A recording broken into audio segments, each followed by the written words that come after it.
Freight and third-party receiving.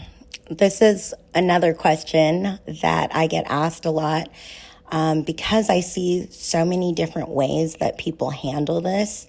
I thought it would be best to kind of show you how I go about it.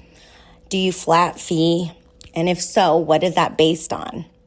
Do you estimate this based on prior orders or the vendor's estimate? Or do you just wait for the actual cost to actually come in and invoice that at the end? Okay, check out the next video where I give you the answer to this and talk about the various methods that I do see, and I'll let you decide what you think is the best. I do have an allocation cheat sheet that I will share on that video as well. So don't miss the extended version where we dive deeper into all of this and explore all these different approaches. Okay, and we'll find the most efficient and effective solution. Stay tuned.